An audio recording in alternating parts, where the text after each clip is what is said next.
Hello, everyone. Welcome back to another episode of Rapid Subconscious Reprogramming Community. I do these lives every week, Mondays and Wednesdays. Mondays is mostly mindset around different aspects of our life, and Wednesdays is Entrepreneur Unleashed, so people that are starting to try to start a business. All of these take place in two different groups. If you're interested, just type down here, free community, and we can send you the information to get that.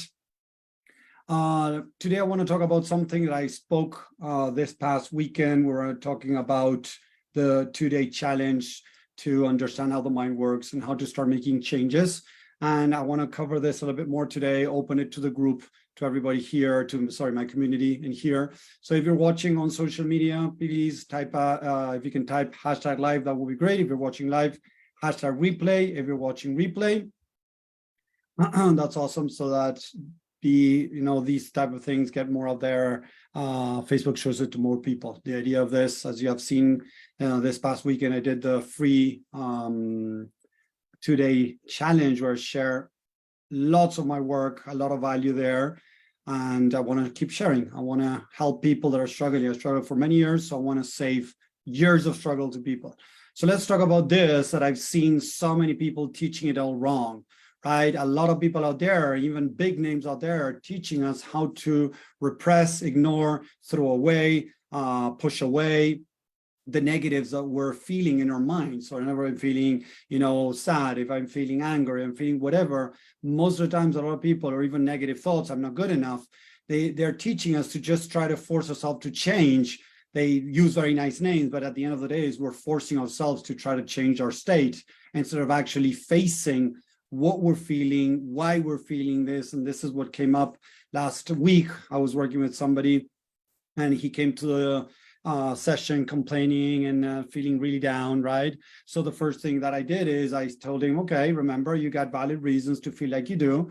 Let's try to understand a little bit deeper why you're feeling like that. So instead of telling him, oh, be grateful, think positive, count your blessings or start doing affirmations, that all of that is good, don't get me wrong. But normally what people do is they use those type of things to cover up what is going deep down, what's going on deep down. And that's why I keep doing these free stuff, and we keep doing it because I want to help as many people as possible truly start making changes. I'm not saying it's easy, don't get me wrong. Of course, this is not easy, but at least it makes it easier. So today I want to talk about this. Hi, everyone. Thank you for stopping by. We got Lexa, Mary, Romana, Suzanne, and JP. Thank you very much. So let me change the camera now so you can see my face. Thilo coming in too. Oh, we got a lot of people coming in. Good, good, good. So talking about this again, right? The idea is to understand that whenever we're feeling something negative or thinking something negative, the mind has valid reasons to think that about. A lot of people are trying to understand their negatives, right? But they come from a judgmental point of view. What does that mean? I feel sad. Oh, I shouldn't feel sad, but let's see why I'm feeling sad. Or I don't want to, I'm feeling sad. Oh, I don't want to feel sad. So let's try to understand and change this. So instead, what I'm starting to bring more and more and keep reinforcing this over and over again is we need to love and accept what is to then be able to enter into the mind to understand truly what's going on. So again, imagine that I'm feeling sad. Instead of trying to change my state, trying to pose a superhero pose, whatever pose that several people out there are talking about, right? I need to really understand, say, okay, why am I feeling this? But with an open heart, open mind, accepting that my mind has valid reasons to feel the way it does. So imagine that you made a decision and that decision went bad, so you feel sad. Right? So at that time, you might not realize what's actually going on in the mind. But as I was saying, right, the negatives in our mind have lots of wisdom underneath. And let me give you an example, right? Imagine I'm feeling sad. So why am I feeling sad? Because I made a bad decision. So, I lost money, or, somebody got angry at me or whatever, right? So I'm feeling pain. What happens in the mind is that the mind starts looking in the past where I might have felt like this too. So I might find episode when I was a kid and I was trying to do something nice for my family. I was, setting the table and I broke a glass. And instead of understanding what happened, supporting me for what happened, and seeing the nice gesture that was behind that, my mom comes in and says, oh, you're always being clumsy and breaking stuff. What did you do now this time? And now she's getting angry at me and bringing pain, right? And me, that I was trying to do something right, I feel all this pain from there, right? And now I kind of start seeing that when I do things wrong, I'm going to feel pain. So the mind, in a way, when you got to do something, might stop you from doing something, or might feel pain as you're doing it, and you might have trouble doing it. Like a lot of people, they got to push themselves to do stuff, is because they already have that mindset. So you did something that went wrong and you start feeling really crappy, you start feeling really sad. It's because in the past it happened. So whenever you're struggling with something today that is bothering you, it is 100% attached to a memory that happened in your past that you might not be aware of, but is still running in the back of your head, meaning the subconscious mind. So people ask me, tell me, okay, so how do I access the subconscious mind? By allowing yourself to feel how you're feeling, by allowing yourself to accept and love the part of you that is feeling how it's feeling. So if I'm feeling grumpy, love and accept that part of you. It has valid reasons to feel grumpy, to think that I'm not good enough, to think that I was doing everything wrong. Whatever it is that I'm thinking or feeling, I need to love and accept that part of me. Because if I don't go into that loving and accepting mode, it's going to be nearly impossible to access the subconscious mind correctly. What all people do then, they fall into hypnotism, where they get somebody to put something in their mind, or they put something in their mind like positivity, right? Oh, I'm good enough. And they try to pretend now that because they put something in their mind, now they feel good enough. And normally what they're doing is they're disconnecting themselves.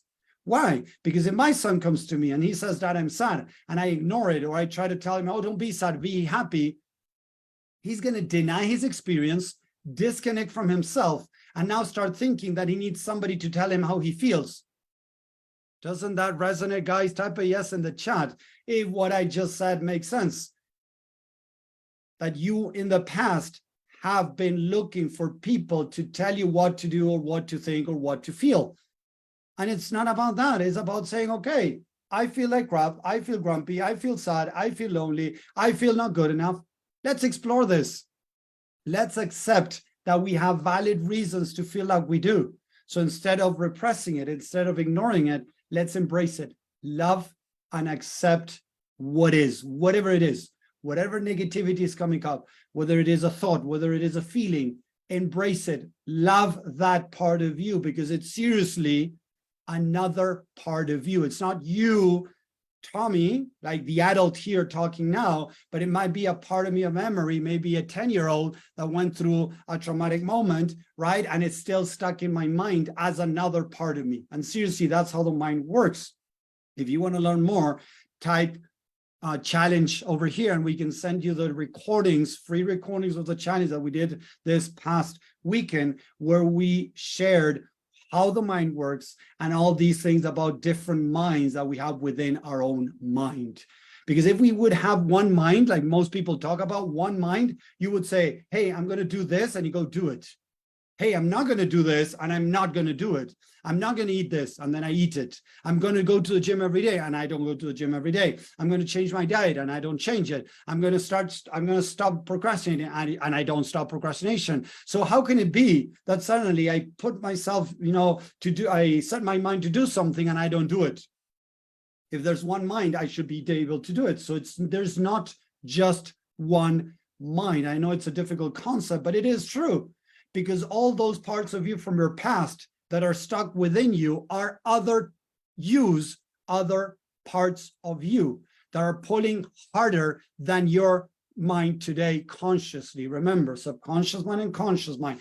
Conscious mind runs between 5 to 10%. Subconscious mind runs your life between 90 to 95%. So the subconscious mind always is going to overrun whatever you might try to think consciously. That's why so many out there are struggling. Okay, so whenever you're feeling negative, instead of ignoring it, instead of kicking it away, instead of pretending it's not there, thinking that's not me, it is a part of you that is feeling negative that needs to be addressed. Treat yourself how you would treat a loved one. If your partner comes to you and had a bad day at work, and you just shut her off and you tell her, him or her, tell her, oh, shut up, be positive, I don't want to hear you, how would your partner feel? That partner of yours is not going to feel listened, it's not going to feel understood, not going to feel loved. So instead of doing that, try to be there for that person, try to be there for you, for that part of you, and understand what is the wisdom behind, right, the negatives, because there's a reason. As I mentioned last time, right, a good example, I was working with a woman many years ago that she would always fall into the wrong men, always finding men that were emotionally unavailable, not caring, selfish, not loving, disrespectful, and many other stuff, right? So when I told her to write a list of the men that she would like to find, she would write that she wanted a man that was caring, loving, emotionally available, respectful, all of these beautiful things that she was saying, right? Great. The thing is, it doesn't matter the list that she was doing of the man that she thought she wanted. So what I always say is not what you think that is holding you back, meaning that I don't care what you think, because consciously, many times you think one thing, but what matters is subconsciously what you're thinking. So if you think that you got to find a man that is, or a woman, unavailable, disrespectful, rude, whatever, you're going to go find that man or that partner. Why? Because this woman, when she was a little girl, her mom would always speak really bad about dad and about men. So this little girl put up in her head that men are all these negative traits. So when she went out looking for a man, although she didn't want that, she was always falling for those type of models that she had in her mind from her childhood, from her subconscious mind. So we need to understand this. So when we were able to start loving and accepting the part of her that was falling for the wrong guys, the mind started opening up to reveal why it was that she was falling for the wrong guys.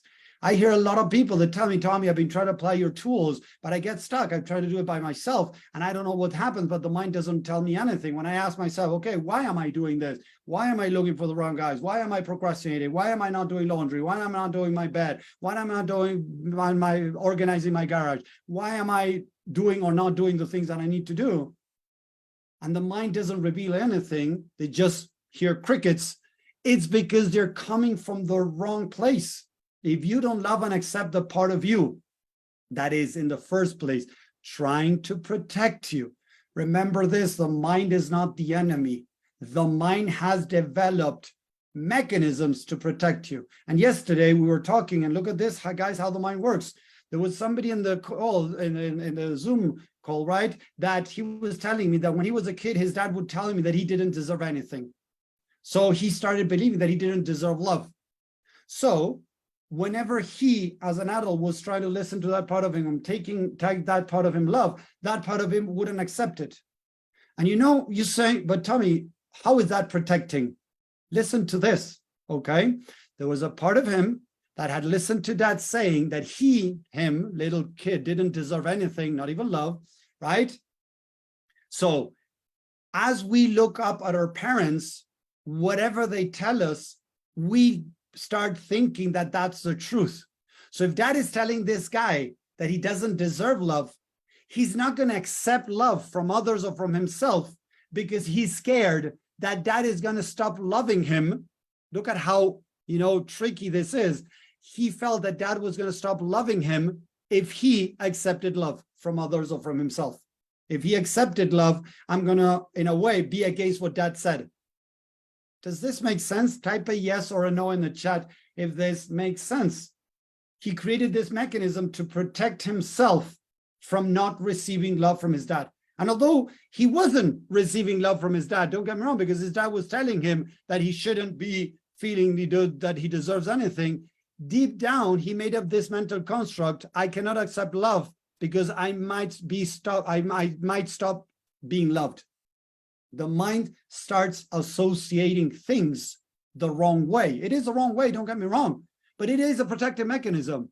If I accept love, my dad is going to get angry at me because he told me, look at this, let's put it in an easier way, Romana, that you were asking, right? Hey, Gabriela. So if I accept love, my dad is going to get angry at me because he's saying that I don't deserve love. Does that make sense? If I don't deserve love, I shouldn't accept it because my dad is going to get angry at me. That's how the mind works. So it's create this mechanism of not allowing to accept love, because if not, what's going to happen is my dad is going to get angry. Starts to make more sense. Thank you, Mary. There we go. So we need to understand that whatever negative behavior we're presenting, whatever negative emotion or negative belief we're bringing up, it has to do with something that the mind is trying to protect you from. So instead of going in there with a judgment or criticism of, oh, this is wrong, I shouldn't be doing this or doing that, is, okay, I have valid reasons to be doing what I'm doing. Let's explore what are those reasons.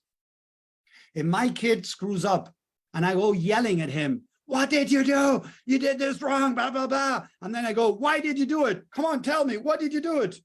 He's going to be all overwhelmed, stressed, anxious. He's going to be like, oh, he's not going to be able to communicate what's going on. But instead, if I say, hey, okay, you broke this. It's okay. Accidents happen. Can you explain to me what happened? That's when my kid is going to feel much more safer to share with me what is going on. So we need to understand these things, because most of the times people are trying to enter into the subconscious mind with judgment, with criticism, and that is not going to open up. So to be able to really learn that wisdom underneath the negatives, we need to understand what is going on. If we don't understand what's going on, we're not going to be able to make changes. So again, underneath the negatives, there's a lot of value. We need to be able to accept that negative. There's a reason, valid reason why it's there. This guy didn't accept love as an adult today because as a little kid, he thought that if he accepted love, dad was not going to love it. Dad was going to get angry at him. Equal, dad is not going to love him. Dad is angry at him. Dad doesn't love him. Dad doesn't love him. I cannot allow myself to do something that's going to get angry dad. And you might say, but Tommy, that was in the past. Okay, if it was in the past, why the heck did this guy even today, in his whatever age he is, more than 50, 40s or 50s or more, is he still struggling with love? Oh no, but that's the past. All this garbage of the past is gone. You cannot do anything about it. Is all BS. The problem is, it's like saying, oh, my car is broken. There's nothing I can do about it because I don't know how to fix it. Oh, gone. I'm going to buy a new car. Would you do that? Type a yes or a no in the chat. If your car breaks down and you go automatically to buy a new car. Say yes or no. Romana, no. Would you get out there and buy a new car because the other car is broken? What would you do? You would take it to a mechanic, to somebody that knows about it and would fix it. Exactly. You fix it. Thank you, Romana. Exactly. I know it sounds so basic, but as a lot of people don't understand how the mind works, they think that the past is gone and there's nothing you can do about it. So they have created systems. They have created different things, methods, let's put it this way, methods to try to deal with these negatives the wrong way because they don't know how to deal with them the right way. Yes, you can go out there and you can go out there and buy a new car. Yeah, but that's gonna cost you a lot. When you deny your negatives, it's costing you a lot too.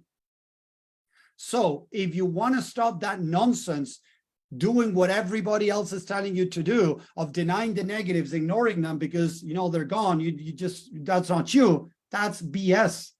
That negative part of you is still a part of you running in the subconscious mind that needs to be dealt with.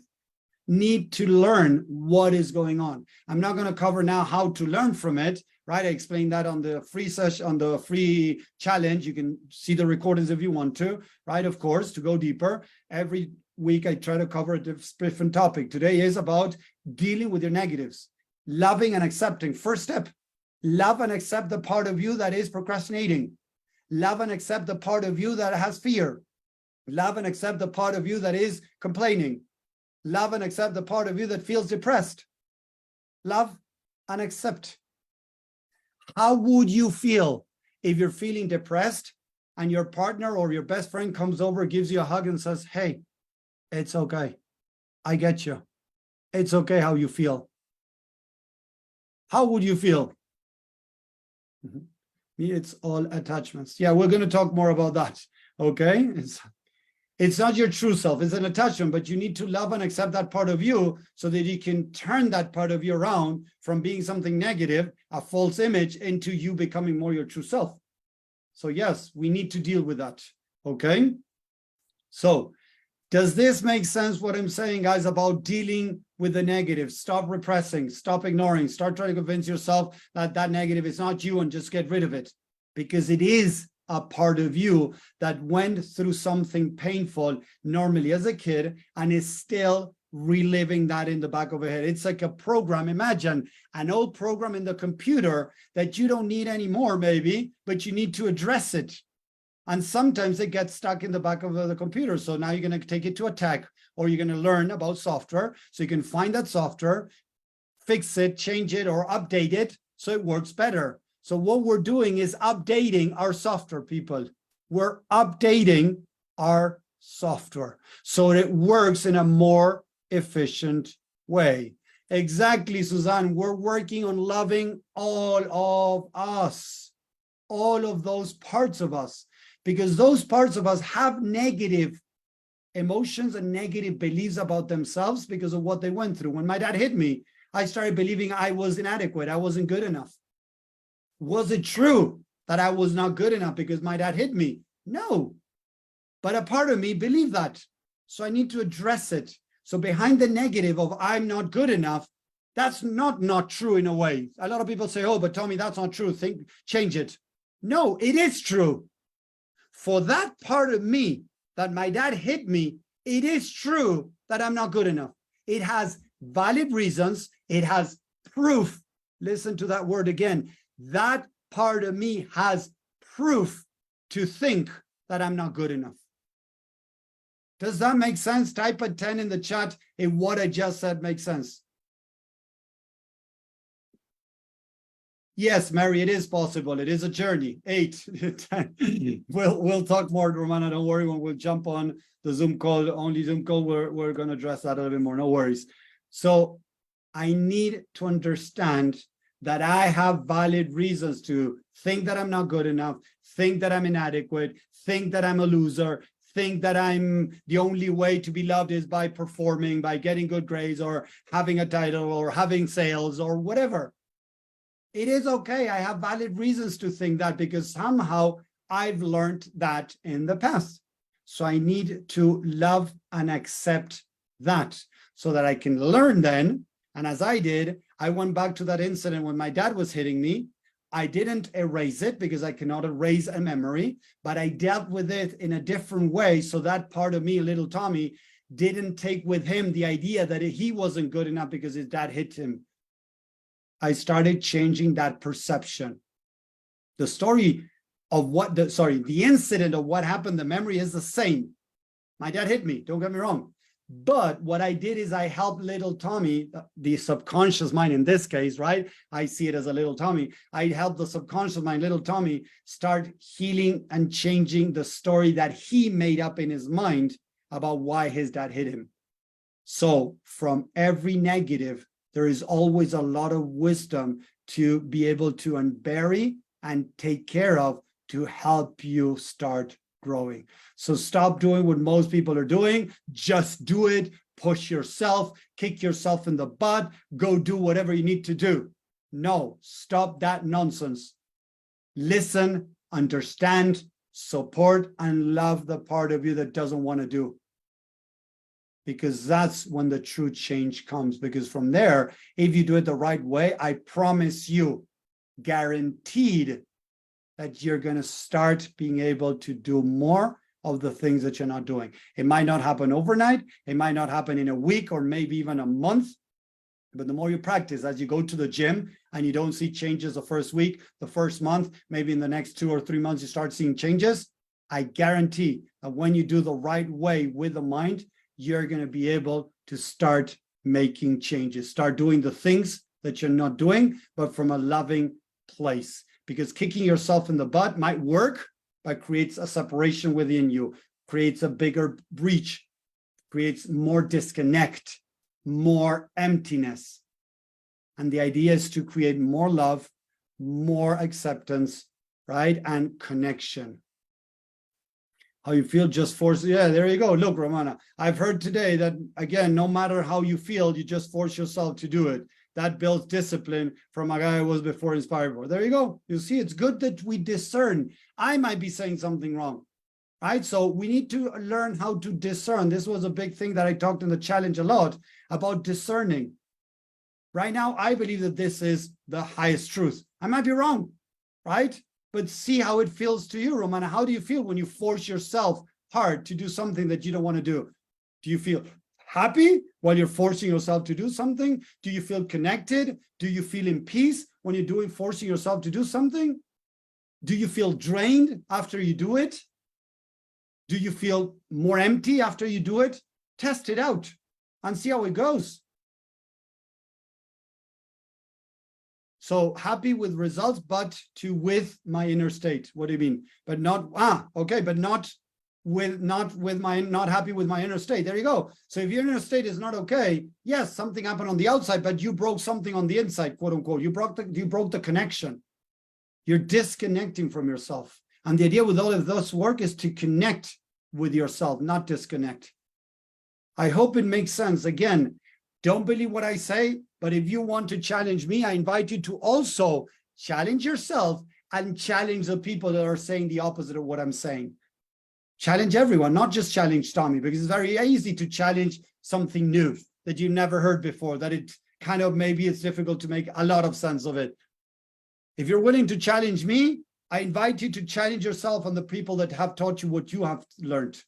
Again, because it's very easy to challenge and try to bring down what goes against what you're used to. It's very easy because it's uncomfortable, right? To open your mind to something new and realize that maybe the way that you have been acting or doing or behaving towards yourself was not loving, was not the best, more efficient way. Maybe. Think about it. Take it with you. So I hope that makes sense. Let me know, again, on Facebook if you're watching, if this is making sense, if you're liking this, if you have any questions, put it there. We'll try to get back to you. And again, if you're willing to learn more, if you're willing to really challenge your mind in a much more loving way to bring more changes, more fulfillment from the inside, more freedom, start living your purpose, discover your purpose, your true self. Let us know, because we have a lot even of free stuff to share that can help you. And because it's free, it doesn't mean it's crappy, guys. Just to let you know, because other people think, oh, if it's free, it's going to try to sell me something, it's going to be crappy. No, I gave the best of my work this weekend. The best of the best. I didn't hold down anything. It is long. It is 10 hours of content, but it's worth every single minute. I promise you that. So thank you guys for watching on social media. I hope this made sense. I hope this helped. Let me know, of course. And I'm going to stick here with on Zoom with the people that are here to do some Q&A and maybe some laser coaching. So thank you very much. Have a great day, guys. See you next time. Bye.